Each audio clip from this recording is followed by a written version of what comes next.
Hello students, आज वाले lecture से हम स्टार्ट करने वाले मोल कंसेप्ट का फोर्थ पोर्शन। हम अभी तक 3 पोर्शन कंप्लीट कर चुके हैं बेटा, जिसमें हमने देखा था कि बेसिक कैलकुलेशन मूल कंसेप्ट के कैसे होते हैं। दूसरे वाले पोर्शन में देखा था थ्योरी जितनी भी रिलेटेड है मूल कंसेप्ट से, और तीसरे वाले पोर्शन में देखा था फॉर्मूला फाइंड आउट करने वाले क्वेश्चंस कैसे सॉल्व करते हैं। ठीक है, आज के लेक्चर से हम स्टार्ट करने वाले हैं स्टोइकियोमेट्री। ये स्टोइकियोमेट्री का मतलब क्या है? जब भी हम किसी केमिकल रिएक्शन में रिएक्टेंट या प्रोडक्ट का अमाउंट कैलकुलेट करते हैं तो उसके कैलकुलेशन की स्टडी को या उनके कैलकुलेशन को हम क्या बोलते हैं? स्टोइकियोमेट्री। अब ये जो स्टोइकियोमेट्री है बेटा, ये हमारे लिए बहुत ही ज़्यादा इंपॉर्टेंट कंसेप्ट है, क्योंकि इसकी ज़रूरत हमें आगे आने वाले चैप्टर्स में भी बहुत सारे जगह फिजिकल केमिस्ट्री में पढ़ते रहेगी। ठीक है, तो इस टॉपिक को, स्टोइकियोमेट्री को हम ऐसे अलग अलग सब टॉपिक के फॉर्म में पढ़ेंगे। हमारा जो सबसे पहला सब टॉपिक होगा वो रहेगा बेसिक स्टोइकियोमेट्री। इसमें हम क्या करेंगे, ये स्टार्ट होगा आज वाले लेक्चर से, और कल लेक्चर्स में हम ढेर सारे एमसीक्यूज सीखेंगे। आज वाले लेक्चर में हम ढेर सारी एग्जांपल्स देखेंगे, कैलकुलेशन कैसे करते हैं, नंबर ऑफ मोल का, वॉल्यूम का, मास का, ये सारी चीजें। और फिर कल ढेर सारे नेक्स्ट वाले लेक्चर्स में एमसीक्यूज सीखेंगे। ठीक है, इसके बाद हमारा नेक्स्ट वाला जो टॉपिक रहेगा वो रहेगा लिमिटिंग रिएजेंट। इसके बाद क्या रहेगा? Parallel reaction and reaction in sequence, इसके रिलेटेड कैलकुलेशंस देखेंगे। फिर रहेगा परसेंटेज प्योरिटी, और इस पोर्शन का सबसे लास्ट टॉपिक होगा बेटा परसेंटेज यील्ड। ठीक है, जब ये पोर्शन हमारा कंप्लीट हो जाएगा तो उसके बाद हम चलेंगे मोल कंसेप्ट के सबसे लास्ट वाले पोर्शन में, जो कि क्या है रहेगा? Concentration term. ठीक है, तो स्टार्ट करते हैं। तो ये जो स्टोइकियोमेट्री है, ये एक्चुअल में होता क्या है? ये होता है कैलकुलेशन ऑफ, ये क्या होता है? ये होता है कैलकुलेशन ऑफ अमाउंट ऑफ। ठीक है, अमाउंट कोई भी हो सकता है। ये क्या हो सकता है? नंबर ऑफ मोल भी हो सकता है, ये वॉल्यूम भी हो सकता है, ये मास भी हो सकता है। ठीक है, तो किसी भी अमाउंट का कैलकुलेशन, लेकिन किसके लिए? ऑफ रिएक्टेंट और प्रोडक्ट, ऑफ रिएक्टेंट और product of a chemical reaction, reactant और product of a chemical reaction. तो इसे हम क्या बोलते हैं? इस तरीके के कैलकुलेशन को हम क्या बोलते हैं? इसे बोलते हैं हम स्टोइकियोमेट्री। क्लियर हो गया बेटा? अब ये रिएक्ट जब भी हमें स्टोइकियोमेट्री के क्वेश्चंस आएंगे तो उसमें हमें कोई एक रिएक्शन दी हुई रहेगी, उसमें या तो हमें रिएक्टेंट का अमाउंट पता करना होगा या तो हमें प्रोडक्ट का अमाउंट पता करना होगा। ठीक है, तो इनके अमाउंट को प्रेडिक्ट करने के लिए, निकालने के लिए हमें 2 चीजें ध्यान में रखनी है बेटा। हर जगह हर क्वेश्चन में हम उसी चीज को अप्लाई करेंगे। ठीक है, जब भी हम बेसिक स्टोइकियोमेट्री के क्या करेंगे? क्वेश्चन सॉल्व करेंगे, तो इसके क्वेश्चन को सॉल्व करते समय हमें 2 चीजों का ध्यान रखना है। सबसे पहले क्या है? जो भी हमारी केमिकल इक्वेशन होगी, किसी भी रिएक्शन को बताने वाली जो इक्वेशन हम लिखेंगे, ठीक है, वो क्या होना चाहिए? बैलेंस्ड होना चाहिए। ठीक है, हमेशा मोल कंसेप्ट से जब हम किसी अमाउंट को निकालते हैं तो उसके लिए हमेशा रिएक्शन क्या होनी चाहिए बेटा? बैलेंस्ड होनी चाहिए। बिना बैलेंसिंग के अगर हम कैलकुलेशन करने लगे तो इससे मिस्टेक हो जाएंगे बेटा। एक्चुअल में हमारा जो डाटा है वो गलत निकल कर आएगा रिएक्टेंट का या प्रोडक्ट का। ठीक, एक चीज और ध्यान रखना, एक और कंसेप्ट होता है इक्विवेलेंट कंसेप्ट, जिसको हम रेडॉक्स रिएक्शन वाले टॉपिक में सीखेंगे, वाले चैप्टर में सीखेंगे। लेकिन इक्विवेलेंट कंसेप्ट में हमें रिएक्शन को बैलेंस करने की जरूरत फिर भी नहीं पड़ती, लेकिन हमें मोल कंसेप्ट में रिएक्शन को हमेशा हमेशा हमेशा बैलेंस करना ही है। ठीक है, दूसरी चीज, ठीक है, जब भी हम रिएक्शन को बैलेंस्ड करेंगे तो उसमें कुछ नंबर्स आएंगे। एग्जांपल के लिए देखना, जैसे मान लेते हैं हमारे पास N2 और H2 जो है, ठीक है, ये मिलकर क्या बनाते हैं? NH3, अमोनिया बोलते हैं हम NH3 को। ठीक है, जब ये रिएक्शन आपको क्लियरली दिख रहा होगा बैलेंस्ड नहीं है, इसको बैलेंस करने के लिए 2 नाइट्रोजन को बैलेंस करने के लिए यहाँ 2 लगेगा, और 6 हाइड्रोजन को बैलेंस करने के लिए यहाँ 3 लगेगा। अब ये रिएक्शन क्या है? बैलेंस्ड है। अब जब ये बैलेंस्ड रिएक्शन होती है तो इसके सामने कुछ नंबर्स लिखे होते हैं, कुछ भी नंबर नहीं है, मतलब 1 है, इसके सामने 1 है, इसके सामने क्या है? 3 है, और इसके सामने क्या है बेटा? 2 है। ये वाले जो नंबर्स होते हैं जो कि बैलेंस्ड इक्वेशन में उन कंपाउंड के फॉर्मूले के सामने लिखे होते हैं, उसे हम क्या बोलते हैं बेटा? Stoichiometric coefficient. ठीक है, इसे हम क्या बोलते हैं? Stoichiometric coefficient. अब ये जो स्टोइकियोमेट्रिक कोफिशिएंट होते हैं, ठीक है, ये हमारे लिए कैलकुलेशन के लिए बहुत ही ज्यादा इंपॉर्टेंट चीजें रहेंगी, और इसलिए रिएक्शन को बैलेंस करना जरूरी है। ठीक है, एक्चुअल में क्या आपको ध्यान में रखना है कि जितने भी मोल्स ऑफ रिएक्टेंट रिएक्ट करेंगे और जितने भी मोल्स ऑफ प्रोडक्ट फॉर्म होंगे वो हमेशा स्टोइकियोमेट्रिक कोफिशिएंट के रेशो में रहेंगे। ठीक है, क्या बोला हमने? जितने भी मोल्स ऑफ रिएक्टेंट रिएक्ट करेंगे, ठीक है, जो भी मोल्स ऑफ रिएक्टेंट रिएक्ट करेंगे एंड जितने भी मोल्स ऑफ प्रोडक्ट फॉर्म होंगे, जितने भी मोल्स ऑफ प्रोडक्ट फॉर्म होंगे, ये दोनों के जो नंबर ऑफ मोल्स हैं वो स्टोइकोमेट्रिक कोफिशिएंट के रेशो में रहेंगे। किस में रहेंगे बेटा? Are in ratio of, are in, इसको साइड में कर देते हैं बेटा, are in ratio of stoichiometric coefficient. ठीक है, हमने क्या बोला, इसको समझते हैं अभी। ठीक है, ये तो रूल हो गया, अब इसको एग्जांपल की हेल्प से समझेंगे। ये बोल रहा है कि जितने भी number of moles of reactant react करेंगे और जितने भी number of moles of product form होंगे वो स्टोइकोमेट्रिक कोफिशिएंट के रेशो में रहेंगे। कहने का मतलब ये है कि अगर मान लेते हैं इसका 1 मोल रिएक्ट कर रहा है, अगर इसका 1 मोल रिएक्ट कर रहा है तो इसके सामने 3 लगा है तो इसका 3 मोल रिएक्ट करेगा, और उसके सामने 2 लगा है तो इसके कितने बनेंगे? 2 मोल बनेंगे। समझ में आ रहा है बेटा? ठीक है, यहीं पर ऐसा नहीं है कि इतने ही मोल हो सकते हैं, हो सकता है कि ये डबल भी हो जाए। ठीक है, हो सकता है अगर इसमें 2 मोल रिएक्ट करेंगे N2 के, तो फिर उसको वो जो H2 रिएक्ट करेगा वो हमेशा 3 गुना ज्यादा होगा। वो 3 गुना ज्यादा होगा कैसे पता चलेगा? उसके सामने 3 लिखा है और इसके सामने 1 लिखा है, तो ये 1 का हमेशा 3 टाइम ज्यादा होगा किसके? हाइड्रोजन के मोल्स। ठीक है, तो ये यहाँ अगर ये 6 मोल्स रिएक्ट करता है तो एक्चुअल में फिर H2 के कितने हो जाएंगे? 6 मोल हो जाएंगे। ठीक है, यहीं पर फिर इसके कितने हो जाएंगे? जितना भी N2 रहेगा, N2 के सामने कितना लिखा हुआ है? 1, तो वो NH3 का अमाउंट कितना हो जाएगा? उसका डबल। तो अगर N2 का अमाउंट है 2 मोल तो ये इसका डबल हो जाएगा कितना? 4 मोल। समझ में आ रहा है? अभी भी उनका जो रेशो है 2:6:4 है, मतलब रेशो क्या हो गया? 1:3:2 है। सारे नंबर को 2 से डिवाइड कर देंगे तो ये निकल कर आएगा। तो आपको क्या समझ में आ रहा है? इनके जो स्टोइकोमेट्रिक कोफिशिएंट का रेशो रहेगा, यही रेशो किसका रहेगा? उनके नंबर ऑफ मोल्स का भी रहेगा। ठीक है, बट सिर्फ नंबर ऑफ मोल्स का नहीं, वॉल्यूम ऑफ गैस अगर होता है, ठीक है, क्योंकि N2 क्या है? गैस है, H2 भी क्या है? गैस है, और NH3 भी क्या है बेटा? गैस है। अगर हमारे केमिकल रिएक्शन में गैसेस यूज्ड हुई हैं तो वॉल्यूम ऑफ गैस का रेशो भी, सॉलिड और लिक्विड का नहीं बेटा, ठीक है, वॉल्यूम ऑफ गैस का रेशो भी, चाहे रिएक्टेंट का हो या प्रोडक्ट का हो, वो स्टोइकोमेट्रिक कोफिशिएंट के रेशो को ही फॉलो करेंगे। ठीक है, मतलब ये सिर्फ मोल्स नहीं है, ये वॉल्यूम ऑफ गैस के लिए भी यही रूल एप्लीकेबल है। मतलब वॉल्यूम ऑफ गैस और मोल्स ऑफ रिएक्टेंट, या वॉल्यूम ऑफ गैस और मोल्स ऑफ प्रोडक्ट, तो वॉल्यूम का रेशो भी स्टोइकोमेट्रिक कोफिशिएंट का रेशो रहेगा। मतलब वॉल्यूम का रेशो भी 1:3:2 के रेशो में रहेगा, और मोल्स का रेशो भी 1:3:2 के रेशो में रहेगा। ये रेशो इंपॉर्टेंट है बेटा, मास का नहीं। लेकिन ध्यान में क्या रखना है? मास नहीं रहेगा, मास ऑफ रिएक्टेंट, ठीक है, mass of reactant and product, ये स्टोइकोमेट्रिक कोफिशिएंट में नहीं होंगे, आर नॉट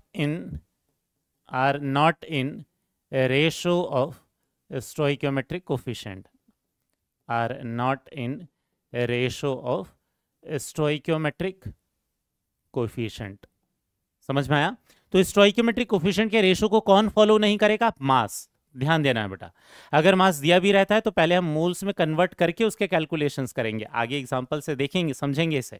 मेनली ये स्टोइकोमेट्रिक कोफिशिएंट का रेशो, मतलब ये जो सामने बैलेंस्ड इक्वेशन के बाद ये जो रेशो आते हैं 1:3:2, इसको कौन फॉलो करेगा बेटा?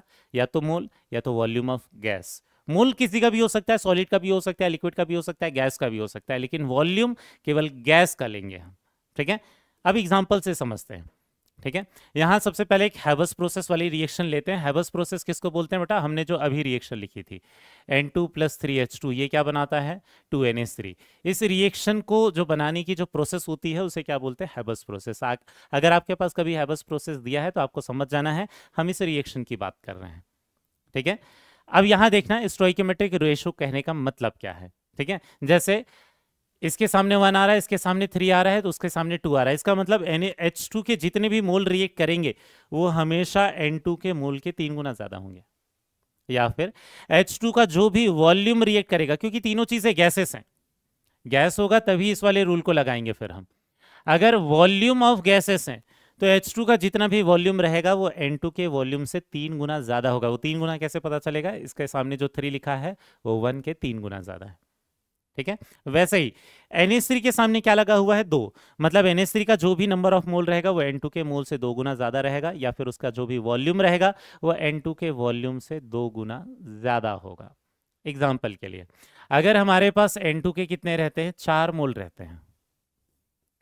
अगर N2 के 4 मोल रिएक्ट करते हैं तो N2 के 4 मोल अगर रिएक्ट करते हैं तो इसका मतलब H2 का जो मोल रिएक्ट करेगा वो हमेशा 3 गुना ज्यादा होगा। कहने का मतलब फिर इसके कितने मोल रिएक्ट करेंगे? 12 मोल रिएक्ट करेंगे, जो कि 4 मोल का 3 गुना है। समझ में आ रहा है? वैसे ही NH3 के जो भी मोल बनेंगे वो क्या रहेंगे? N2 के मोल से 2 गुना ज्यादा होंगे। तो N2 कितना था? 4 मोल, तो वो कितना हो जाएगा बेटा जब NH3 बनेगा? तो इसके 8 मोल NH3 फॉर्म होंगे। समझ में आ रहा है क्या? रेशो क्लियर है? नेक्स्ट देखना, तो आपको क्या दिखेगा कि ये जो रेशो है कौन से? 4:12:8, ये मोल्स का रेशो, ये 1:3:2 ही रहेगा सबको 4 से डिवाइड करने के बाद। ठीक, वहीं एक दूसरा एग्जांपल ले लेते हैं। अगर मान लेते हैं हमारे पास क्या होता, ये 50 मोल रिएक्ट करते हैं। कौन? N2।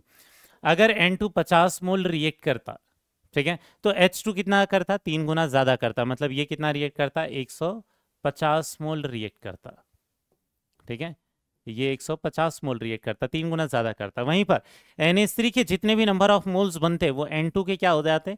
2 गुना ज्यादा हो जाते। तो N2 का कितना रिएक्ट कर रहा था? 5 मोल। तो NH3 का कितना, सॉरी, इसका N2 का कितना था? 50 मोल रिएक्ट कर रहा था। तो इसके कितने बनते? 2 गुना ज्यादा हो जाएगा, मतलब इसके 100 मोल NH3 के फॉर्म हो जाते। समझ में आया? ये तो किससे रिलेटेड रिलेशन हो गया बेटा? ये हो गया नंबर ऑफ मोल से रिलेटेड। ठीक है, नेक्स्ट वॉल्यूम ऑफ गैस, क्योंकि तीनों चीजें गैस है तो गैसेस का वॉल्यूम भी इसी रेशो को फॉलो करेगा। ठीक है, एग्जांपल के लिए अगर मान लेते हैं हमारे पास क्या होता, 6 लीटर क्या H2 जो है वो रिएक्ट कर रहा होता, 6 लीटर N2 जो है वो रिएक्ट कर रहा होता, तो ये H2 का जो वॉल्यूम होता वो हमेशा क्या हो जाएगा? 3 गुना ज्यादा हो जाएगा। तो इसका 6 लीटर है तो ये 3 गुना ज्यादा कितना हो जाएगा? इसका 18 लीटर रिएक्ट करेगा। ठीक है, वहीं पर NH3 का वॉल्यूम कितना हो जाएगा बेटा? दिख रहा है क्या? वो हमेशा 2 गुना ज्यादा होगा। तो ये 6 लीटर था तो उसका 2 गुना, ये कितना बनेगा? 12 लीटर फॉर्म होगा। रिएक्टेंट रिएक्ट करके खत्म हो जाते हैं, प्रोडक्ट बनते हैं, इसलिए वहां फॉर्म लिख रहा हूं बेटा मैं। ठीक है, यहीं पर एक और एग्जांपल ले लेते हैं। जैसे मान लेते हैं हमारे पास ये 5 लीटर होता, अगर ये 5 लीटर है तो H2 का जो भी अमाउंट होता वो इसके 3 गुना ज्यादा होता। मतलब ये कितना रिएक्ट करता? 15 लीटर रिएक्ट करता। अगर N2 के कितने रिएक्ट कर रहे थे? 5 लीटर रिएक्ट कर रहे थे। तो यहीं पर जो NH3 का अमाउंट बनेगा वो कितना गुना ज्यादा होगा बेटा? 2 गुना ज्यादा होगा इसके। अगर ये 5 लीटर है तो वो कितना हो जाता है? ये 10 लीटर फॉर्म हो जाता है इसका। समझ में आया क्या बेटा? ये रिलेशन क्लियर है क्या? अब यही जो रिलेशन है, इस रिलेशन को यूज करके, उस स्टोइकोमेट्रिक कोफिशिएंट को यूज करके हम बहुत सारे एग्जाम्पल देखने वाले हैं ताकि आपकी प्रैक्टिस बहुत अच्छे से हो जाए। ठीक, एक्चुअल में मास जो है वो इस रेशो को फॉलो नहीं करेगा। तो अगर कहीं मास दिया रहेगा तो हम उसको पहले नंबर ऑफ मोल में कन्वर्ट करेंगे।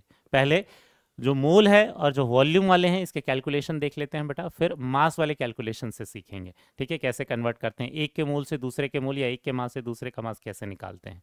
ठीक है, सबसे पहला क्वेश्चन यहाँ दिया हुआ है। एक्चुअल में इस क्वेश्चन में क्या है, 3 केसेस हैं। हर केस में किसी एक रिएक्टेंट का अमाउंट दिया है और किसी दूसरे रिएक्टेंट का अमाउंट हमें निकालना है, या किसी दूसरे प्रोडक्ट का अमाउंट हमें निकालना है। ठीक है, जहां क्वेश्चन मार्क लगा है उसके अमाउंट निकालना है। जैसे यहां पर देखना बेटा, ठीक है, यहाँ क्या दिया हुआ है, ये जो रेशो रहेगा 1:3:2 रहेगा। इस रिएक्शन में इतना तो क्लियर हो गया आपको। लेकिन आपको N2 के मोल दिए हैं तो H2 के मोल आपको निकालने हैं। मेरे हिसाब से आप निकाल सकते हो कि H2 के जो भी मोल्स रहेंगे वो इसके 3 गुना ज्यादा होंगे। तो अगर इसके 7 मोल थे तो इसके कितने हो जाएंगे? 21 मोल फिर रिएक्ट करेंगे। अगर इसके 7 मोल रिएक्ट कर रहे थे तो उसके 21 मोल रिएक्ट करेंगे। वहीं पर NH3 के जो मोल्स रहेंगे वो क्या हो जाएंगे बेटा? इसके 2 गुना ज्यादा हो जाएंगे। तो अगर ये 7 मोल है तो वो कितना हो जाएगा? ये बनेगा कितना? 14 मोल NH3 के ये फॉर्म होंगे। समझ में आ गया? नेक्स्ट वाले एग्जांपल में देखना, ये नेक्स्ट वाले केस में मैंने अब N2 का अमाउंट नहीं दिया है, किसका दिया है? H2 का अमाउंट दिया है। ठीक है, तो यहां कैसे देखोगे, जो भी H2 है वो आपको क्या दिखेगा? H2 का जितना भी अमाउंट रहता है वो ये इसका N2 का अमाउंट उसका 1/3 होता है। ठीक है, मतलब जो भी H2 का अमाउंट रहेगा उसमें 1/3 अगर मैं मल्टीप्लाई कर देता हूं तो N2 का अमाउंट आ जाएगा। जैसे 21 में ये 1/3 कर दिया मैंने तो क्या कर आ जाएगा, ये 7 आ जाएगा। तो ये एक्चुअल में क्या है कि जो N2 का अमाउंट है वो H2 के अमाउंट के 1/3 टाइम होता है। तो यहाँ क्या कर देंगे 12 इंटू 1/3 टाइम, तो एक्चुअल में ये कितना निकल कर आ जाएगा, इसके कितने निकल जाएंगे 4 मोल निकल कर आ जाएंगे। समझ में आया, N2 के जो मोल होंगे वो 4 मोल हो जाएंगे। समझ में आया क्या बेटा, ये हमेशा 3 गुना कम होने वाला है। ठीक है, तो वो डिवाइड बाई 3 करके निकाल लेंगे इसको। यहीं पर एक बार N2 का अमाउंट निकल गया तो NH3 का अमाउंट डायरेक्टली निकाल सकते हैं। ठीक है, N2 का अमाउंट कितना है, N2 के अमाउंट से NH3 का अमाउंट हमेशा डबल होगा। तो अगर इसके 4 मोल हैं तो उसके कितने हो जाएंगे बेटा, इसका डबल हो जाएगा 8 मोल हो जाएगा। ठीक है, अब किसी को ये डाउट आ सकता है कि सर हम हमेशा N2 के मोल से ही निकाल सकते हैं क्या NH3? ऐसा नहीं है, हम H2 के मोल से भी निकाल सकते हैं। एक्चुअल में ये आसान था N2 से देखना, क्योंकि N2 का अमाउंट का डबल होता है इसलिए N2 से देख रहे थे, बट हम निकाल H2 के अमाउंट से भी सकते हैं। कैसे निकालोगे ये देखना, ध्यान देना। अगर किसी को डायरेक्ट कैलकुलेशन में प्रॉब्लम होती है तो क्या करना, जैसे H2 का अमाउंट दिया है और हमें किसका निकालना है, NH3 का अमाउंट निकालना है, तो क्या करोगे, H2 के सामने वाला नंबर पहले लिख दो। H2 के सामने वाला नंबर कितना था 3, और NH3 के सामने वाला नंबर कितना था 2। पहले जिसके अमाउंट से किसी दूसरे का अमाउंट निकाल रहे हैं उसके सामने वाले स्टोइकियोमेट्रिक कोफिशिएंट लिख दो। इसके 3 है, उसके 2 हैं। ठीक है, क्लियर हो गया। नेक्स्ट अब हम क्या करेंगे, अगर इसका 12 मोल है तो इसके 12 मोल से हम डायरेक्टली उसके निकालना सीखने वाले हैं। ठीक है, तो अगर इसका 12 मोल है तो NH3 के कितने मोल हो जाएंगे, यहां से इस इक्वेशन से क्रॉस मल्टीप्लाई करके आप निकाल लोगे। x की वैल्यू कितनी हो जाएगी, 2 इंटू 12 डिवाइड बाई क्या हो जाएगा 3। तो ये कितना आ जाएगा बेटा 3 चौके 12, और एक्चुअल में इसमें कितने मोल आ जाएंगे 8 मोल निकल कर आ जाएंगे। क्लियर है, तो वही 8 मोल आ रहा है। अब चाहे वो N2 के अमाउंट से निकाले या फिर H2 के अमाउंट से निकाले, बात सेम है। क्लियर है, यहां हमने H2 के अमाउंट से निकाला है, कैसे निकाला है समझ में आया क्या। ठीक है, नेक्स्ट थर्ड वाला केस आपको खुद से ट्राई करना है बेटा। तीसरे वाले केस में देखते हैं बेटा, यहाँ NH3 के कितने मोल दे रखे हैं 20 मोल। तो इससे डायरेक्टली पहले N2 के मोल निकाल सकते हैं, क्योंकि N2 के जो भी मोल रहेंगे वो NH3 के मोल से क्या रहेंगे, आधे। तो अगर उसका 20 मोल था तो एक्चुअल में यहाँ पर N2 के जो मोल्स आ जाएंगे उसके आधे, मतलब कितने आ जाएगा, ये 10 मोल आ जाएगा। ठीक है, और फिर अगर एक बार N2 का मोल आ गया है तो H2 के मोल निकाल सकते हैं। जो भी N2 का मोल रहेगा उसके कंपैरिजन में H2 का मोल 3 गुना ज्यादा होगा। तो अगर इसके 10 मोल थे तो एक्चुअल में फिर जो H2 है उसके मोल कितने हो जाएंगे बेटा, 30 मोल जो है वो रिएक्ट करेंगे। समझ में आ रहा है क्या बेटा। ठीक है, नेक्स्ट वाले एग्जांपल पर चलते हैं। ठीक है, नेक्स्ट वाला जो हमारा एग्जांपल है वो किसके बारे में, डीकंपोजिशन ऑफ लाइमस्टोन। जब भी आपको किसी क्वेश्चन में कहीं पर भी लाइमस्टोन या मार्बल लिखा हुआ मिले तो आपको समझ जाना है वो कैल्शियम कार्बोनेट वाली रिएक्शन है। ठीक है, तो कैल्शियम कार्बोनेट जब रिएक्ट करता है तो एक्चुअल में किस में कन्वर्ट होता है, कैल्शियम ऑक्साइड में और CO2 में। कई बार आपको न्यूमेरिकल क्वेश्चन देते समय डायरेक्टली ये नहीं पूछता कि कैल्शियम ऑक्साइड का मास क्या है, आपको ये बोल लेता है कि रेसिड्यू का मास क्या है। रेसिड्यू मतलब होता है बचा हुआ। ठीक है, तो यहाँ एक्चुअल में जो CO2 है वो क्या है, गैस है। वो गैस बनकर तो उड़ जाएगा, गैस जैसी बनेगा वो उड़ जाएगा, कंटेनर के बाहर चला जाएगा। कंटेनर में पीछे कौन रह जाएगा बेटा, सॉलिड। तो जो सॉलिड है उसका मास जब पूछता है तो कई बार क्वेश्चन में लिखता है कि रेसिड्यू का मास कितना होगा या रेसिड्यू के मोल कितने होंगे। समझ में आया क्या बेटा। ठीक है, अब यहां देखते हैं कुछ एग्जांपल समझते हैं। अगर आप ध्यान से देखोगे तो यहां पर ये रिएक्शन ऑलरेडी बैलेंस्ड है। ऑलरेडी बैलेंस्ड है तो इसके सामने भी 1 आ रहा है, इसके सामने भी 1 आ रहा है, इसके सामने भी 1 आ रहा है। मतलब इसके जो नंबर ऑफ मोल रिएक्ट करेंगे और उसके जो नंबर ऑफ मोल बनेंगे उनका रेशो 1:1:1 ही रहेगा। कहने का मतलब अगर इसके 1 मोल रिएक्ट करते हैं, ठीक है, अगर इसके 1 मोल रिएक्ट करते हैं तो कैल्शियम ऑक्साइड का भी 1 मोल ही बनेगा। ठीक है, 1 मोल ही फॉर्म होंगे। यहीं पर कार्बन डाइऑक्साइड का भी 1 मोल ही फॉर्म होगा। ठीक है, यहीं पर अगर ये 1 मोल की जगह कुछ और होता, जैसे मान लेते हैं ये 7 मोल होता, तो अगर कैल्शियम कार्बोनेट के 7 मोल रिएक्ट कर रहे हैं तो कैल्शियम ऑक्साइड के भी 7 मोल ही बनेंगे। ठीक है, कैल्शियम ऑक्साइड के भी क्या होंगे, 7 मोल ही बनेंगे। यहीं पर कार्बन डाइऑक्साइड जो है उसके भी 7 मोल ही बनेंगे। ठीक है, लेकिन यहां पर वॉल्यूम वाला रिलेशन नहीं देख सकते। क्यों नहीं देख सकते, क्योंकि ये दोनों तो सॉलिड हैं। वॉल्यूम वाला जो रिलेशन रहेगा 1:1:1 वो किस में रहेगा, गैसेस में रहेगा बेटा। ये दोनों तो सॉलिड है, गैस तो अकेला वो है, तो उसको किसी के साथ रिलेट नहीं कर सकते क्योंकि यहाँ कोई दूसरी चीज गैस नहीं है। वो स्टोइकोमेट्रिक रेशो वाली जो चीज फॉलो होगी वो वॉल्यूम के लिए होगी जरूर, लेकिन वो केवल गैस के वॉल्यूम के लिए होगी, सॉलिड के लिए वो वॉल्यूम वाला रेशो अप्लाई नहीं करेंगे। समझ में आया बेटा? ठीक है, नेक्स्ट एग्जांपल इसी से रिलेटेड देखते हैं। ठीक है, यहाँ पर क्या दिया हुआ है, दो केस दिए हैं, एक का मोल देकर दूसरे के मोल पूछे हैं। तो यहाँ क्या है, 8 मोल्स इसके दिए हैं, तो इसके अगर 8 मोल रिएक्ट करता है तो उनके भी क्या होंगे, 1:1 के रेशो में फॉर्म होंगे, मतलब इसका भी 8 मोल ही बनेगा और इसका भी 8 मोल ही बनेगा।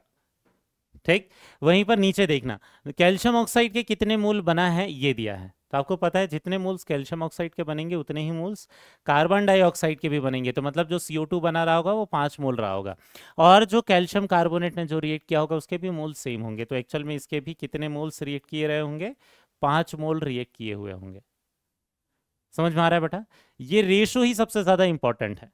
ठीक, नेक्स्ट देखते हैं बेटा, नेक्स्ट वाला जो एग्जांपल है यहां अब मास वाला लेते हैं। अभी अब तक हम क्या बोल रहे थे, जब भी नंबर ऑफ मोल दिया रहेगा और वॉल्यूम दिया रहेगा तो स्टोइकोमेट्रिक कोफिशिएंट के हिसाब से तो ले लेंगे, लेकिन अगर मास दिया है तो क्या करें। ठीक है, तो जैसे यहाँ कैल्शियम कार्बोनेट का मास गिवन है और ये डिकम्पोज होने के बाद कैल्शियम ऑक्साइड का कितना मास बनेगा और कार्बन डाइऑक्साइड का कितना मास बनेगा ये पूछा हुआ है। ठीक है, तो इस क्वेश्चन को सॉल्व करने के लिए हमने क्या बोला, सबसे पहले हमें इसे कन्वर्ट करना पड़ेगा नंबर ऑफ मोल। ठीक है, हम क्या कर देंगे, इसे नंबर ऑफ मोल में कन्वर्ट कर देंगे। नंबर ऑफ मोल में कन्वर्ट करने के लिए क्या करें, डिवाइडेड बाई मैं क्या कर दूं, मोलार मास। कैल्शियम कार्बोनेट का मोलार मास जब हम कैलकुलेट करते हैं तो ये हो जाता है 100, तो इसको 100 से डिवाइड करने के बाद ये एक्चुअल में कितना हो जाएगा, ये 2 मोल्स हो जाएंगे। ठीक है, तो हमेशा जब भी आपको मास दिया रहे तो नंबर ऑफ मोल में कन्वर्ट कर लेना बेटा। ठीक है, एक्चुअल में आप मास से भी डायरेक्टली रिलेट कर सकते हो, लेकिन स्टोइकोमेट्रिक कोफिशिएंट के रेशो में नहीं होते वो। ठीक है, तो नंबर ऑफ मोल में कन्वर्ट करने से कैलकुलेशन ज्यादा आसान हो जाएंगे। ठीक, तो यहां देखना, पहले नंबर ऑफ मोल निकाल लिया। अब हमें पता है जितने नंबर ऑफ मोल CaCO3 के होंगे उतने ही CaO के भी होंगे, उतने ही CO2 के भी होंगे। तो अगर इसका 2 मोल रिएक्ट करता है तो कैल्शियम ऑक्साइड के कितने बनेंगे, 2 मोल ही बनेंगे, और कार्बन डाइऑक्साइड के भी कितने बनेंगे, 2 मोल ही बनकर निकल कर आएंगे। ठीक है, अब यहाँ अगर एक मोल आ गया है तो मास निकाल सकते हैं। मास ऑफ कैल्शियम ऑक्साइड ये निकालने के लिए हम क्या करें, इसके number of mole multiplied by इसका मोलार मास। तो इसके नंबर ऑफ मोल तो कितने निकल कर आ गए हैं, 2 मोल, तो इसका मोलार मास कैल्शियम ऑक्साइड का कितना हो जाएगा, 56, तो इसको मल्टीप्लाई करने के बाद ये कितना हो जाएगा, 112 ग्राम। ठीक है, यहीं पर जब इसके अगर हमें मास निकालना है, मास ऑफ कार्बन डाइऑक्साइड निकालना है, तो इसके number of mole multiplied by क्या कर देंगे, इसका मोलार मास। तो 2 × 44 करेंगे तो कितना आ जाएगा बेटा, ये आ जाएगा 88 ग्राम। समझ में आ रहा है क्या? ठीक है, तो मास के केस में कैलकुलेशन करते समय आपको क्या ध्यान में देना है, पहले उसको मोल में कन्वर्ट करना है और उस मोल को फिर दूसरे के मोल में कन्वर्ट करोगे और उससे फिर आप मास निकाल सकते हो। क्लियर हो रहा है बेटा? ठीक, नेक्स्ट वाले एग्जाम्पल पर चलते हैं। ठीक है, नेक्स्ट वाले एग्जाम्पल देखना, यहाँ फिर से मास दिया है। ठीक है, किसी एक चीज का मास दिया है और बाकी चीजों का मास या वॉल्यूम पूछा है, यहाँ देखते हैं। ठीक, सबसे पहले इसका 80 ग्राम दे रखा है तो पहले इसको मोल में कन्वर्ट करेंगे। अगर आपको समझ में आ गया है तो खुद से ट्राई कर सकते हो बेटा। इसको डिवाइडेड बाई मोलार मास 100 से कर देंगे तो ये कितना हो जाएगा, 0.8 मोल। ठीक है, अब जितने मोल कैल्शियम कार्बोनेट के होंगे उतने ही कैल्शियम ऑक्साइड और CO2 भी बनेगा, तो इसके 0.8 मोल से कैल्शियम ऑक्साइड के भी कितने बनेंगे, 0.8 मोल बनेंगे, और इसी के 0.8 मोल से CO2 के भी कितने बनेंगे, 0.8 मोल ही बनेंगे। अब एक बार दोनों के अगर नंबर ऑफ मोल आ गए हैं तो हम क्या कर सकते हैं, दोनों का मास निकाल सकते हैं। यहाँ पर मास ऑफ कैल्शियम ऑक्साइड क्या हो जाएगा बेटा, इसके number of mole multiplied by molar mass हो जाएगा, तो ये हो जाएगा कितना, 0.8, और इसका मोलार मास कितना हो गया, 56। ठीक है, मल्टीप्लाई करने के बाद कितना आ जाएगा, 8 × 48, 8 हुआ, 4 बचा, 8 × 40, और ये हो जाएगा 44.8 ग्राम। समझ में आया, ये क्या हो जाएगा, 44.8 ग्राम। क्लियर हुआ? वैसे ही अगर इसका मास निकालना चाहते हैं, मास ऑफ CO2 निकालना चाहते हैं, तो ये कितना हो जाएगा, 0.8 मोल मल्टीप्लाइड बाई इसका मोलार मास कितना हो जाएगा, 44। अब अगर इसमें मल्टीप्लाई कर देते हैं तो ये कितना हो जाएगा, 832, 3 बचा बाकी है, 832 और 3 कितना हो जाएगा, 35.2 ग्राम। समझ में आ गया बेटा? तो इस तरीके से हम क्या कर सकते हैं, जब भी मास दिया रहेगा तो पहले उससे मोल निकाल कर बाकियों के मोल निकाल लेंगे और फिर उनको हम मास में कन्वर्ट कर सकते हैं। नेक्स्ट वाले क्वेश्चन में क्या है, ठीक है, एक्चुअल में कैल्शियम ऑक्साइड का मास दिया है और कार्बन डाइऑक्साइड और CaCO3 का मास पूछा है और साथ में CO2 का वॉल्यूम पूछा है टेस्ट टीपी। उसके लिए क्यों निकाल सकते हैं, क्योंकि वो गैस है। कार्बन डाइऑक्साइड क्योंकि गैस है तो उसका वॉल्यूम निकाल सकते हैं एसटीपी पर, पहले मोल निकालेंगे। ठीक है, यहाँ पर क्या करेंगे, इसके जो गिवन मास है तो given mass upon molar mass इसका कितना होता है 56, इससे इसके मोल निकल कर आ जाएंगे, ये हो जाएगा 0.1 मोल। अगर इसके 0.1 मोल थे मतलब कैल्शियम कार्बोनेट भी कितने थे, 0.1 मोल ही रहे होंगे, तभी जाके उसका 0.1 मोल बना होगा। और अगर कैल्शियम ऑक्साइड 0.1 मोल बना होगा तो CO2 भी कितना बना होगा बेटा, 0.1 मोल ही बना होगा। एक बार ये निकल कर आ गया तो मास निकाल सकते हैं। इसका जब मास निकालेंगे तो इसका मास निकालने के लिए क्या करेंगे, number of mole multiplied by CaCO3 का मोलार मास। CaCO3 का मोलार मास कितना होता है बेटा 100, तो ये कितना हो जाएगा 10 ग्राम। यहीं पर कार्बन डाइऑक्साइड का जब हम मास निकालेंगे तो यहाँ पर इसका मास निकालने के लिए नंबर ऑफ मोल 0.1, इसका मोलार मास कितना हो जाएगा 44, तो इसका मास निकल कर आ जाएगा 4.4 ग्राम। यहीं पर अगर वॉल्यूम निकालना है CO2 का तो ये वॉल्यूम ऑफ CO2 कितना हो जाएगा, ये हो जाएगा 0.1 मोल मल्टीप्लाइड बाई क्या हो जाएगा 22.4 लीटर, तो ये हो जाएगा 2.24 लीटर ऑफ CO2। समझ में आया, मतलब फिर हम नंबर ऑफ मोल से वॉल्यूम भी निकाल सकते हैं, लेकिन उस वॉल्यूम को इन दोनों के वॉल्यूम से रिलेट नहीं कर सकते क्योंकि ये दोनों क्या है, सॉलिड है। ठीक है, केवल गैसेस के लिए और रेशो से बाकी सबका वो निकाल सकते थे। हाँ, उसके नंबर ऑफ मोल पता है तो केवल उसका वॉल्यूम निकाल सकते हैं एसटीपी पर। ठीक है, क्योंकि वो अकेला वहां क्या है, गैस है। नेक्स्ट वाले एग्जाम्पल पर चलते हैं। नेक्स्ट वाला जो एग्जाम्पल है वो किसके बारे में है, एसिड बेस रिएक्शन के बारे में है। ठीक है, जब भी एसिड और बेस रिएक्ट करते हैं तो एक्चुअल में क्या बनता है, सॉल्ट और वाटर बनता है। ठीक है, लेकिन रिएक्शन को सॉल्व करने के पहले हमने क्या बोला है, हमेशा रिएक्शन चेक कर लेना है कि क्या बैलेंस्ड है।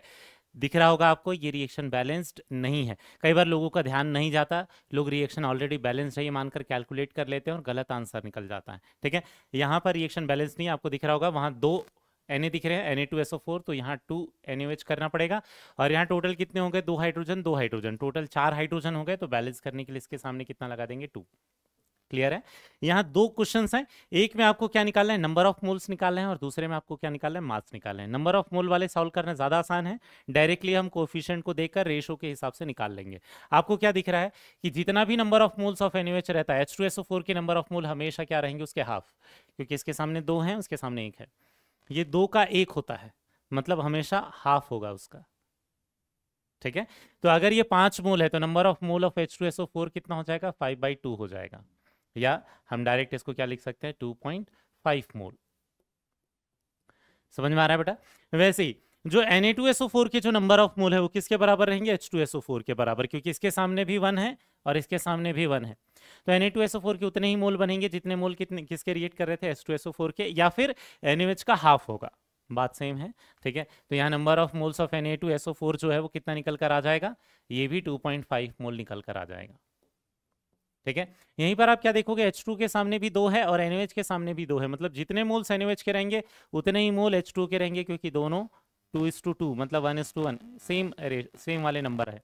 ठीक, तो यहाँ पर number of moles of H2 कितना हो जाएगा बेटा, 5 मोल। समझ में आया क्या।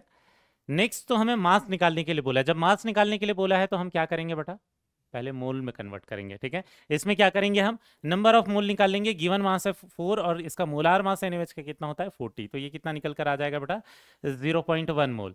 एक बार अगर ये 0.1 मोल इसके मोल आ गए तो सबके मोल हम निकाल सकते हैं। H2SO4 के जो नंबर ऑफ मोल रहेंगे इसके आधे रहेंगे। ठीक है, तो H2SO4 के जो नंबर ऑफ मोल रहेगा वो कितना रहेगा 0.1/2 मोल। ठीक है, यहीं पर Na2SO4 और H2SO4 दोनों 1 नंबर लिखा हुआ है, मतलब दोनों सेम रहने वाले हैं, तो ये कितना रहेगा, ये भी 0.1/2 मोल रहेगा। कौन सा, Na2SO4, ये NaCl नहीं है बेटा, Na2SO4 है। ठीक, इसके बाद नेक्स्ट H2O का जो नंबर ऑफ मोल रहेगा वो किसके बराबर रहेगा, NaOH के नंबर ऑफ मोल के बराबर रहेगा, तो इसके जो मोल रहेंगे ये कितना रहेगा 0.1 मोल। एक बार अगर इसके नंबर ऑफ मोल आ गए तो फिर मास निकाल सकते हैं, मोलार मास से मल्टीप्लाई कर देंगे।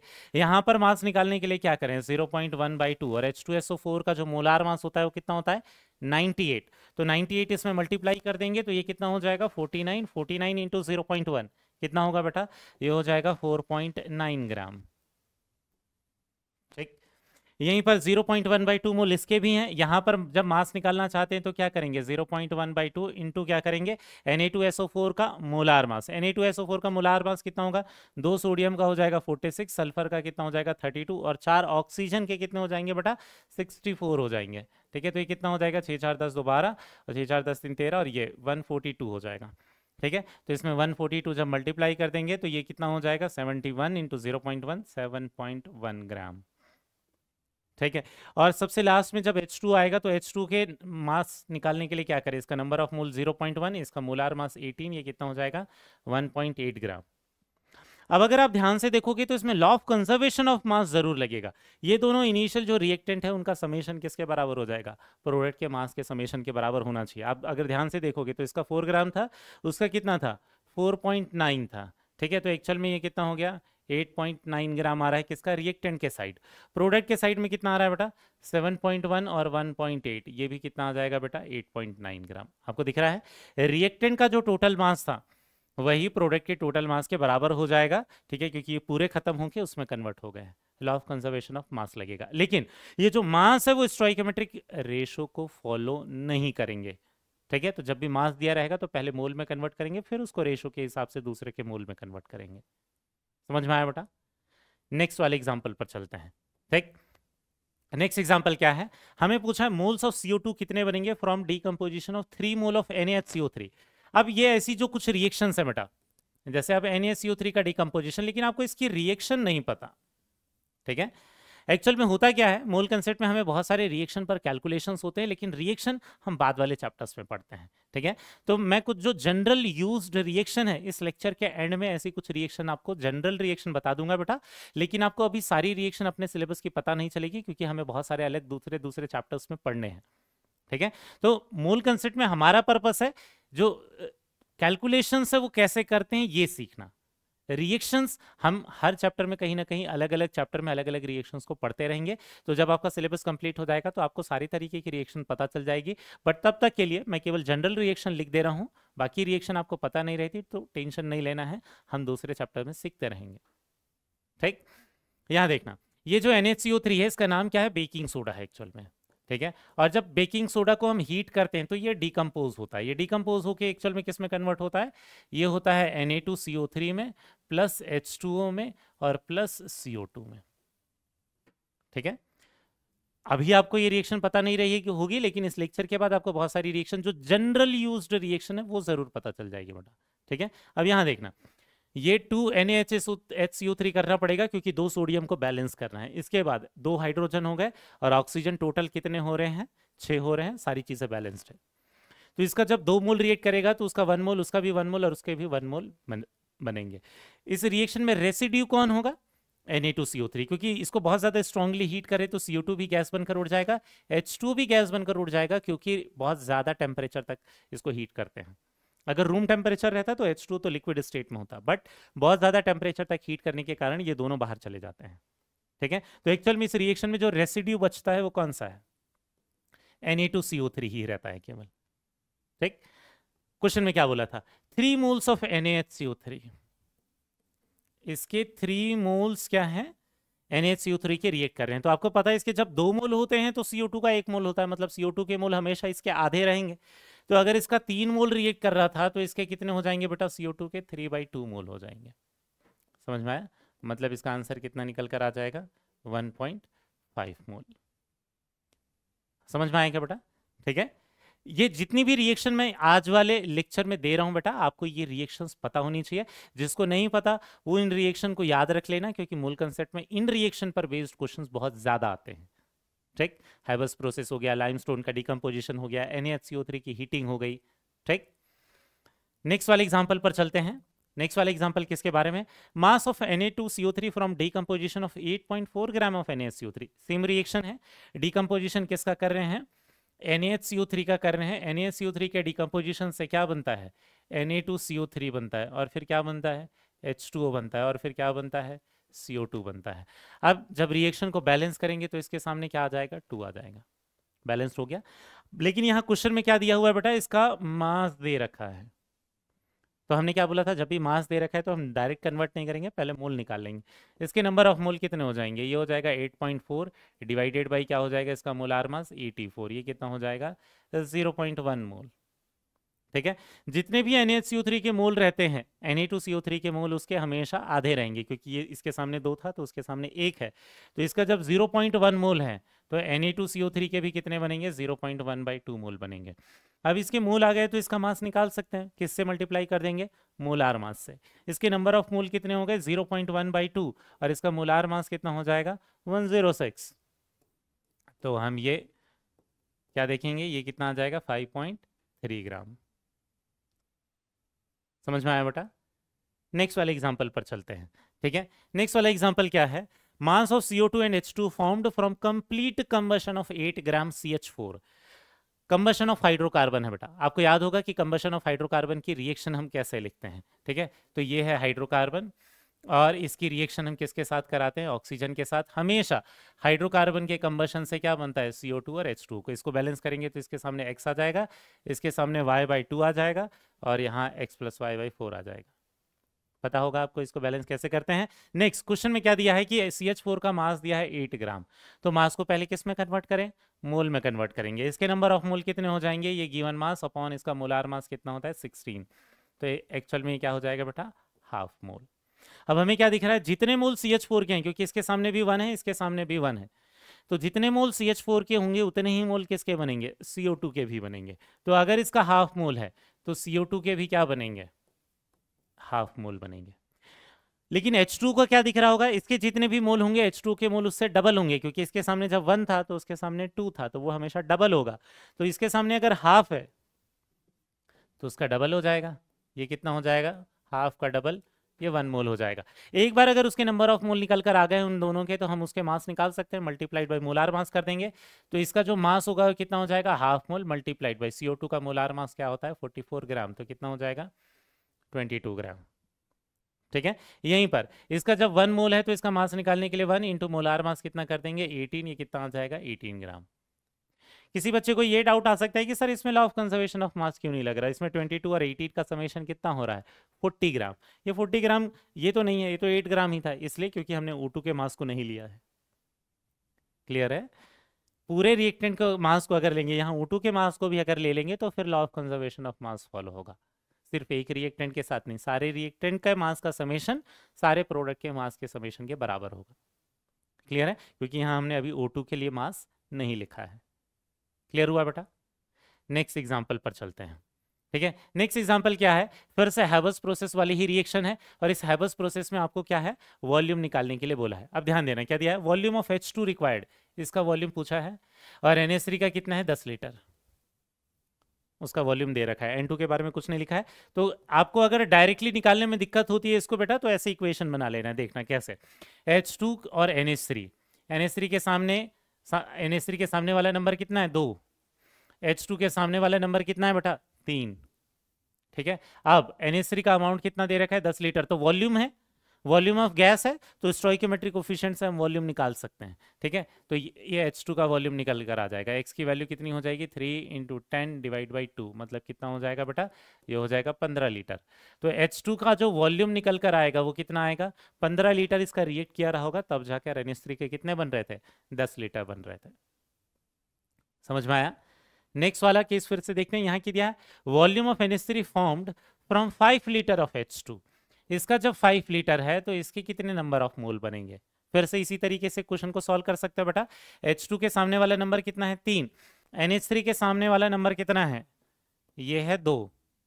तो क्योंकि वॉल्यूम है ऑफ गैस है तो दूसरे का वॉल्यूम ऑफ गैस निकाल सकते हैं स्टोइकोमेट्रिक कोफिशिएंट के कंपैरिजन से। तो H2 कितना था 10 लीटर था, तो इसकी वैल्यू निकल कर आ जाएगी, x की वैल्यू कितनी हो जाएगी 2 × 10 डिवाइड बाई 3 लीटर, तो ये कितना हो जाएगा 20/3, मतलब एक्चुअल में कितना आ जाएगा 6.66 लीटर निकल कर आ जाएगा। समझ में आया बेटा? ठीक, अब जो है इसके बाद नेक्स्ट हमें क्या देखना है, कुछ जनरल रिएक्शन जो है जो आपको मूल कंसेप्ट में अलग अलग जगह जरूरत पड़ती है, लेकिन और स्टूडेंट वहीं पर अटक जाते हैं क्योंकि रिएक्शन ही पता नहीं रहती।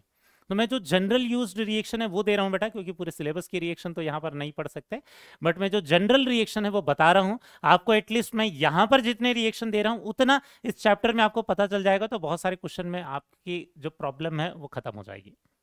ठीक है, अदरवाइज बहुत सारी रिएक्शंस ऑर्गेनिक में भी पढ़नी है, हमें इनऑर्गेनिक केमिस्ट्री में भी बहुत सारी रिएक्शन पढ़नी है, बाकी चीजें तो बाद में देखेंगे। ठीक, यहां देखना, सबसे पहले कुछ डीकंपोजिशन रिएक्शंस के एग्जांपल है जो आपको पता रहना चाहिए। जब कैल्शियम कार्बोनेट डीकंपोज होता है तो CaO प्लस CO2 बनाता है। जब मैग्नीशियम कार्बोनेट डीकंपोज होता है तो ये क्या बनाता है, MgO प्लस CO2 बनाता है। तो नॉर्मली ज्यादातर पीरियोडिक टेबल के जो कार्बोनेट्स हैं वो डिकम्पोज होकर ऑक्साइड और कार्बन डाइऑक्साइड बनाते हैं, लेकिन ध्यान क्या रखना है, Ag2CO3 जब डिकम्पोज होता है तो ये सिर्फ Eg बनाता है, इसमें से CO2 भी बाहर चला जाता है और O2 भी बाहर चला जाता है, ये दोनों चीजें बाहर निकल जाती है। रेसिड्यू केवल क्या बचता है, सिल्वर कार्बोनेट के केस में केवल और केवल सिल्वर एटम बचता है, सिल्वर का ऑक्साइड नहीं। इसके अलावा एक और इंपॉर्टेंट चीज बेटा, ये जो कुछ 4 कार्बोनेट है ये कभी डिकम्पोज नहीं होते, तो कई बार रिएक्शन में दे रखेगा इन्हें केवल कंफ्यूज करने के लिए, बट Na2CO3, Rb2CO3, CS2CO3 और K2CO3 ये 4 जो कार्बोनेट है ये कभी भी डिकम्पोज नहीं होते। ठीक है, इनके लिए आप कोई रिएक्शन, डिकम्पोज होने वाली रिएक्शन नहीं लिखोगे। बाकी एसिड बेस रिएक्शन जैसे इनकी रिएक्शन हो सकती है, कोई और रिएक्शन में पार्टिसिपेट कर सकते हैं, हीट करने पर ये डिकम्पोज लेकिन नहीं होंगे। क्लियर हुआ? अब मैं यही नहीं बोल रहा हूं कि कोई भी रिएक्शन में पार्टिसिपेट नहीं करेंगे, करेंगे, डिकम्पोजिशन रिएक्शन में पार्टिसिपेट नहीं करेंगे। ठीक, यहां देखना नेक्स्ट, NaCO3 वाली रिएक्शन अभी देखी थी हमने। NaCO3 के डिकम्पोजिशन से क्या बनता है, ये बनता है Na2CO3 प्लस क्या हो जाएगा ये H2O प्लस क्या हो जाएगा ये CO2, इसके सामने कितना आ जाएगा 2। ठीक, यहीं पर KClO3, इसे क्या बोलते हैं, पोटेशियम क्लोराइड, इसे बोलते हैं पोटेशियम क्लोरेट। ठीक है, इसके भी क्वेश्चंस बहुत ज्यादा आपको मूल कंसेप्ट में दिखेंगे। तो KClO3 जब डिकम्पोज होता है तो क्या बनता है, KCl प्लस O2 बनता है। या तो मैं इसके सामने 2, इसके सामने 2 और इसके सामने 3 रख दूं, ऐसा भी बैलेंस कर सकते हैं, या यहाँ 1 1 1.5 कर दूं तो भी वैसा भी बैलेंसिंग हो सकती है। ठीक है, ये कुछ जनरली यूज्ड डिकम्पोजिशन की रिएक्शन है, इतनी आपको पता रहनी चाहिए। ठीक, नेक्स्ट कुछ और दूसरी रिएक्शन है, कौन सी, वो तो डिकम्पोजिशन वाली थी, अभी एसिड बेस वाली रिएक्शन देखते हैं। ठीक है, एसिड और जब बेस जब भी रिएक्ट करते हैं तो क्या बनता है, सॉल्ट और वाटर बनता है। यहां ध्यान से देखना, ये है एसिड और ये है बेस, तो इसका Cl किसके साथ चला जाएगा, Na के साथ चला जाएगा, तो क्या बन जाएगा NaCl और साथ में क्या हो जाएगा H2O। ठीक है, यहीं पर H2SO4 है, NaOH है, तो ये SO4 के साथ क्या चला जाएगा Na, तो ये क्या बन जाएगा Na2SO4। ऐसा क्यों होगा, क्योंकि SO4 पर 2 निगेटिव चार्ज होता है, तो उसका नंबर यहाँ आएगा, Na पर 1 ही प्लस होता है तो वो SO4 1 रहेगा। ठीक है, ये फॉर्मूला कैसे लिखते हैं ये रेडॉक्स रिएक्शन में हम डिटेल में और पढ़ेंगे बेटा, कि कौन से कैटायन कौन से एनायन के साथ कैसे फॉर्मूले बनते हैं। अभी के लिए बेसिक रिएक्शन ध्यान रखना, ये हो जाता है H2O, बट ये बैलेंस नहीं है तो ये 2NaOH हो जाएगा और ये हो जाएगा 2H2O। ठीक है, H3PO4 प्लस NaOH ये क्या बनाता है, Na3PO4 प्लस क्या हो जाएगा ये H2 हो जाएगा। इसको बैलेंस करने के लिए ये 3NaOH करना पड़ेगा, 3H2O करना पड़ेगा। ठीक है, ये जनरल रिएक्शन हो गई एसिड बेस वाली। कुछ जनरल रिएक्शन कार्बोनेट में एसिड मिक्स करते हैं वो वाली भी होती है, ये वाली भी रिएक्शन बहुत सारे क्वेश्चंस आते हैं आपको मूल कंसेप्ट में। ठीक है, तो यहाँ क्या होगा, जब भी कार्बोनेट में एसिड जाता है तो सॉल्ट बनाता है, H2 बनाता है और साथ में CO2 भी बनाता है। ठीक है, तो यहाँ क्या हो जाएगा, ये Cl किसके साथ चला जाएगा, ये Ca के साथ चला जाएगा। ठीक है, ये जो Cl है किसके साथ जाएगा, इस Ca के साथ चला जाएगा, क्या बनाएगा यहाँ पर ये CaCl2 और फिर क्या बनाएगा H2O और बनाएगा CO2। ठीक है, वहीं पर Na2CO3 और HCl में ये जो Cl है किसके साथ चला जाएगा, Na के साथ चला जाएगा, तो ये क्या बन जाएगा NaCl। ठीक है, प्लस क्या हो जाएगा बेटा, ये हो जाएगा H2O प्लस ये क्या हो जाएगा CO2। अब आपको ध्यान हमेशा रखना है कि रिएक्शन क्या बैलेंस्ड है, ऊपर वाली रिएक्शन बैलेंस्ड है क्या, नहीं, 2 HCl लगाना पड़ेगा। नीचे वाली रिएक्शन बैलेंस्ड है क्या, ये रख देंगे, ये रख देंगे, अब जाके ये बैलेंस्ड हो गई है रिएक्शन। ठीक है, सबसे लास्ट में कुछ जनरल रिएक्शन कौन सी है, जब मेटल और एसिड की रिएक्शन होती है, तो ज्यादातर टाइम, हर बार तो नहीं, बट ज्यादातर मेटल जब एसिड के साथ रिएक्शन करते हैं तो सॉल्ट और H2 बनाते हैं, H2 गैस रिलीज करते हैं। जैसे एग्जांपल के लिए अगर हमारे पास क्या लिखा हुआ रहता है Mg प्लस H2SO4, ठीक है, ये एसिड हुआ, तो यहाँ सॉल्ट बन जाएगा, Mg के साथ क्या चला जाएगा SO4 चला जाएगा। ठीक है, और Mg के साथ चला जाएगा SO4 और साथ में क्या बन जाएगा यहाँ पर H2 गैस। वो अपवर्ड एरो कहने का मतलब क्या हो गया बेटा, वो गैस है, वो उड़ जाएगा बाहर। ठीक। दूसरी रिएक्शन जैसे Ca है और यहाँ पर HCl है, ये एसिड, तो ये क्या बना लेगा, CaCl2, और कौन सा गैस बन जाएगा, H2 गैस यहाँ पर भी बन जाएगा। हर एक मेटल तो इस तरीके रिएक्शन देगा ऐसा ज़रूरी नहीं है, ज़्यादातर मेटल के लिए लिख रहे हैं। इसको भी कुछ इलेक्ट्रोकेमिस्ट्री में भी ऐसे रिएक्शंस देखेंगे और कुछ रेडॉक्स रिएक्शन में भी कोई रिएक्शन देखेंगे। ठीक है बेटा, मैंने यहाँ पर लेक्चर में आपको केवल जनरल रिएक्शन दी है, अभी पूरे सिलेबस की रिएक्शन आप पढ़ भी नहीं पाओगे, वो धीरे धीरे हर एक चैप्टर में आप सीखोगे बेटा। ठीक है, अभी आपको फोकस करना है किस पर, कैलकुलेशन को सीखने पर। ठीक है, मैंने जनरल रिएक्शन दे ज़रूर दी है, लेकिन सारी रिएक्शन अभी आपको नहीं आएंगी। ठीक है, केवल आपको कैलकुलेशन सीखना है। ठीक, इसके बाद सबसे लास्ट में हैबस प्रोसेस से रिलेटेड मैं एक होमवर्क आपके लिए छोड़कर जा रहा हूं, ये होमवर्क आपको खुद से सॉल्व करना है बेटा। ठीक है, डाटा नोट कर लेना। यहाँ पर 3 केस दिए हैं, पहले वाले केस में number of moles of N2 दे रखा है, बाकी के नंबर ऑफ मोल निकालना है। दूसरे वाले केस में वॉल्यूम ऑफ H2 दे रखा है, बाकियों के वॉल्यूम निकालना है। तीसरे वाले केस में क्या है, NH3 के मास दे रखा है, बाकी सबके मासेस निकालने हैं। क्लियर हो गया बेटा। ठीक है, जो जैसा नंबर ऑफ मोल निकालते हैं वैसी वॉल्यूम भी निकालोगे। मास की केस में पहले क्या करना है, नंबर ऑफ मोल में कन्वर्ट करके निकालना है। ठीक, तो आज के लेक्चर को फिर हम यहीं पर रखेंगे बेटा। नेक्स्ट वाले लेक्चर में इसी बेसिक स्टोइकोमेट्री को कंटिन्यू करेंगे, क्योंकि हमें अभी ढेर सारे टाइप के क्वेश्चंस करने हैं, क्योंकि ये स्टोइकोमेट्री वाला पार्ट हमारे पूरे फिजिकल केमिस्ट्री के लिए one of the most important concept है। ठीक है, नेक्स्ट वाले लेक्चर में ढेर सारे MCQ सॉल्व करना सीखेंगे। आज वाले लेक्चर को खत्म करते हैं। थैंक यू बेटा, बाय।